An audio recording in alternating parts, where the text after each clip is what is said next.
es la enseñanza? Es una acción deliberada, intencional, mediante la cual transmitimos un saber, un conocimiento a otra persona. Es una acción eminentemente humana, mediante la cual transmitimos nuestra cultura en el más amplio sentido a quienes nos suceden en el mundo, a nuestros hijos, a nuestra prole, ¿sí? Ahora bien, cuando hablamos de enseñanza en la educación formal, cuando hablamos de la enseñanza que surge como práctica institucionalizada desde la creación de la escuela, estamos hablando de la transmisión de la cultura que consideramos valiosa a las nuevas generaciones, ¿sí? Como parte de su proceso educativo. Y la enseñanza tiene una relación ontológica con el aprendizaje porque ambos nacen juntos. En la medida en que enseño, hay un otro que espero que aprenda. O cuando hablo de aprendizaje, parto de un supuesto de una enseñanza.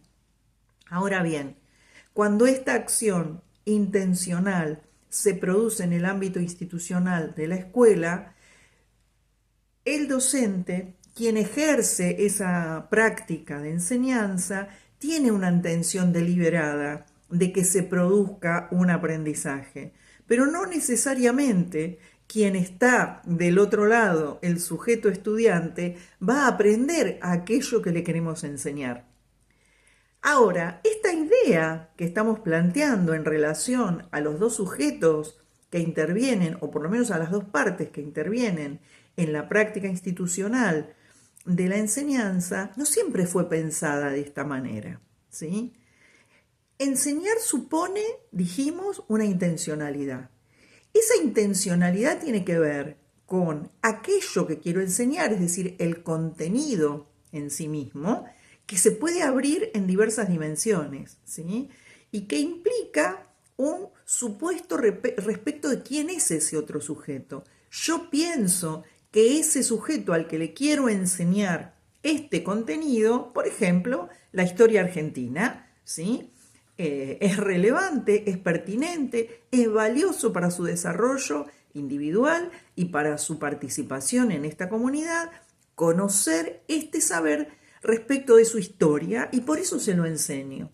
Pero a su vez cuando enseño ese contenido lo voy a hacer de unas determinadas maneras, es decir, voy a elegir unas metodologías y a su vez me voy a vincular de una determinada manera también con el sujeto a quien le estoy enseñando, partiendo de los supuestos respecto de cómo aprende, de quién es y de su propia historia. Es decir, voy a pensar, este sujeto necesita saber esto porque lo considero relevante, porque lo considera relevante la comunidad educativa a través del currículum que orienta mi práctica, ¿sí? El currículum formal del cual yo, docente, selecciono contenidos para enseñarle a un otro y también recibo de ese currículum ciertas orientaciones según los tiempos, ¿no? Según el momento histórico en que esta enseñanza ocurre u ocurrió.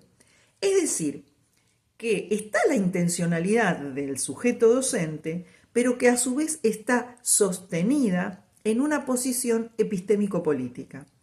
Epistémico-política porque hay una posición teórica, una posición frente a la disciplina didáctica, ¿no? Cuyo campo teórico, cuyo objeto de estudio es precisamente la enseñanza. Entonces asumo una posición teórica, fui formada desde una determinada posición teórica y a su vez yo tengo una posición dentro del campo de conocimiento. Y es epistémico-política porque tomo unas decisiones respecto de la formación de ese otro, partiendo de los supuestos de cómo aprende ese sujeto, qué supongo yo que tengo que seleccionar de los contenidos curriculares que me marca la jurisdicción para que se forme de una determinada manera, para que crezca hacia una forma de ser ciudadano. Entonces, la educación pública, la educación formal, ¿sí? tiene la función de transmitir la cultura para que ese otro se desarrolle en una determinada comunidad, se desarrolle colectivamente, pero que también logre su desarrollo personal, de su propio proyecto personal. ¿Quién quiero ser yo en esta comunidad? ¿Sí? Acá se nos abren un montón de cuestiones de las cuales podríamos hablar, sobre todo pensando en las dimensiones filosófico-políticas, ¿sí? Pero vamos a tratar de centrarnos en la dimensión estrictamente didáctica, ¿sí? Que tiene que ver con el pensar entonces los modos de enseñar, que tiene que ver con esta posición epistémico-política de las decisiones que voy a tomar respecto del qué, pero también respecto del cómo lo voy a enseñar. Y también respecto de qué pienso del resultado de esa enseñanza. Digo estas tres dimensiones de esa acción de enseñar porque se vinculan con la historia de la constitución, de la conformación, perdón, del campo de la didáctica, de la conformación histórica del campo de la didáctica. El modo en que voy a pensar respecto de mi estudiante, que me va a llevar a tomar unas determinadas decisiones y que va a hacer a esa posición epistémico-política, va a estar asociada, ¿sí?, a los paradigmas del campo de la didáctica con los cuales yo, docente, me he formado y me he familiarizado, ¿sí? ¿En el marco de qué comunidad científica orientada por qué paradigmas, por la producción de qué tipo de conocimiento didáctico fui formado? Eso va a influenciar mi propio pensamiento y mi propia práctica docente.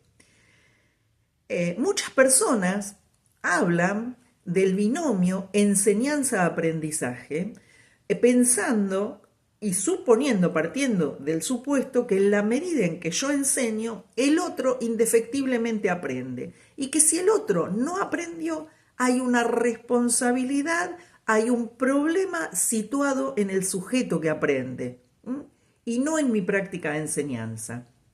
Y podría revisar también otras dimensiones, ¿no? Pero esto es algo que escuchamos mucho en las comunidades, muy del sentido común también, pero que tiene un anclaje precisamente en el paradigma desde el cual se va a producir conocimiento didáctico desde sus orígenes, desde los orígenes de la disciplina didáctica, hasta mediados de los años 1970, ¿sí?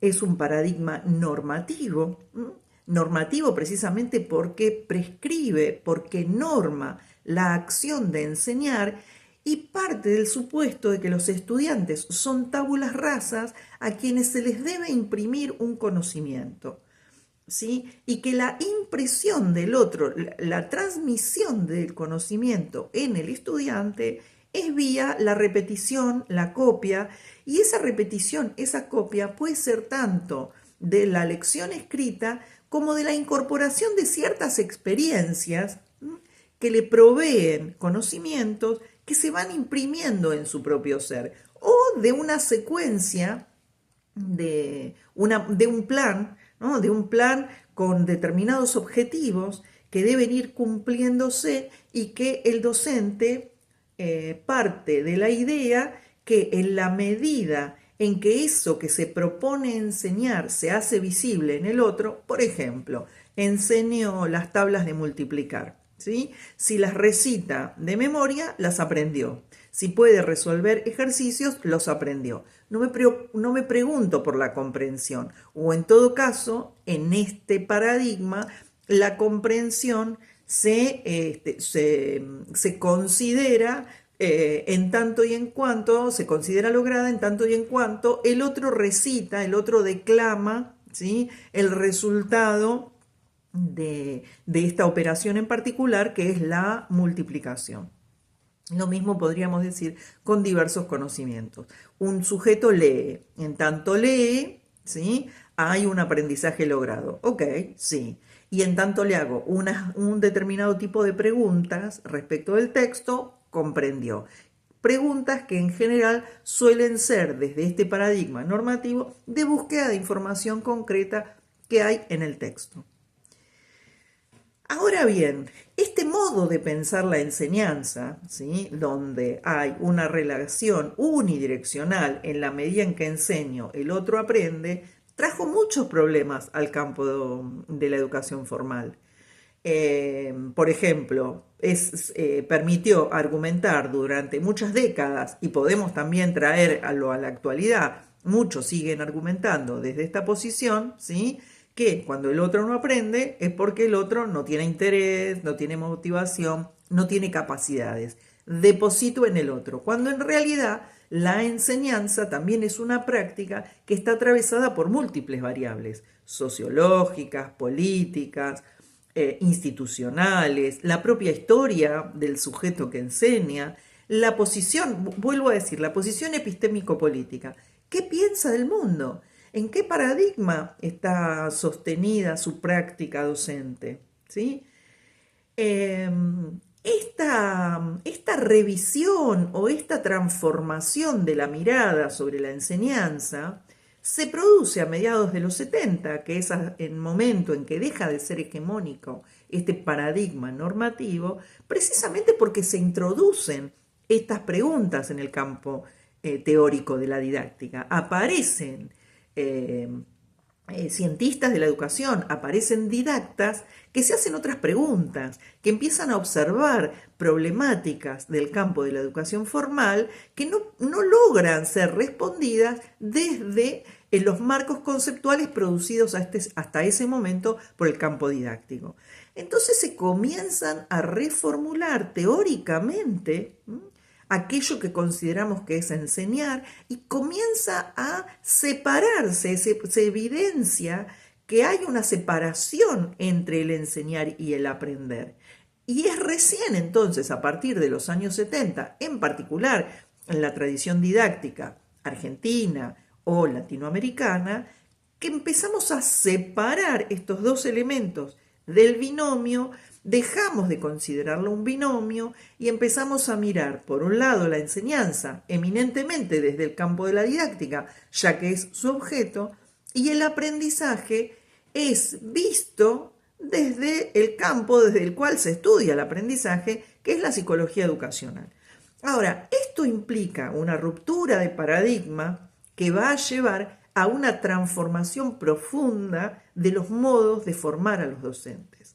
Va a aparecer la posición frente a la necesidad de interpretar la práctica de enseñar, a pensar aquello que está ocurriendo en el momento en que enseño, pensar por qué tomo las decisiones que tomo. Vamos a empezar a poner, si se quiere, bajo la lupa, bajo la propia lupa, ¿sí?, mis propias prácticas. Voy a empezar a pensar sobre mis propias acciones, ¿sí?, de enseñanza, para poder encontrar el sentido de por qué tomo las decisiones que tomo. En tanto, enseño unos contenidos y los enseño seleccionando unos determinados contenidos, me voy a preguntar desde por qué estos contenidos hasta los modos de evaluar, ¿sí?, y el diálogo en el aula. ¿Cómo transmito? ¿Qué tipo de metodologías utilizo para la transmisión de este saber? ¿Sí? Entonces, en la ruptura de paradigma se pone en evidencia que es necesario correrse de la prescripción para pasar a una instancia de descripción y de interpretación de aquello que en el aula sucede como práctica de enseñar, para poder producir teoría respecto de esta acción. Esto no quiere decir que elementos que son propios de la enseñanza, como la planificación, la organización y gestión de la clase, la elaboración de recursos para la enseñanza, la evaluación, las mediaciones tecnológicas, no van a dejar de ser elementos propios de la indagación didáctica. Pero van a pasar a ser elementos que se van a pensar, ¿sí?, situadamente, y que se van a definir y se van a seleccionar y van a pasar a ser las planificaciones, acciones situadas, es decir, contextualizadas para este grupo de estudiantes en este tipo de institución, en este momento de sus trayectorias, considerando también el contexto sociohistórico en el cual estamos desplegando estas prácticas, ¿sí?, y van a dejar de ser entonces prescripciones normadas del accionar docente. Es decir, un elemento fuerte de la ruptura paradigmática, del cambio en la teoría didáctica, es que el docente deja de recibir una prescripción y ejecutarla para empezar a pensar, a ser el sujeto que toma decisiones en el aula, asumir esta posición de sujeto que toma decisiones en el aula y explicitar por qué las tomo y desde dónde las tomo. Esto tiene que ver con lo que estaba diciendo al principio de esta presentación, que es asumir la posición epistémico-política. ¿Por qué enseño lo que enseño? ¿Por qué lo enseño de este modo? ¿Cuál es mi posición frente al estudiante? ¿Sí? ¿Cómo considero al estudiante? ¿Por qué considero estos contenidos como valiosos?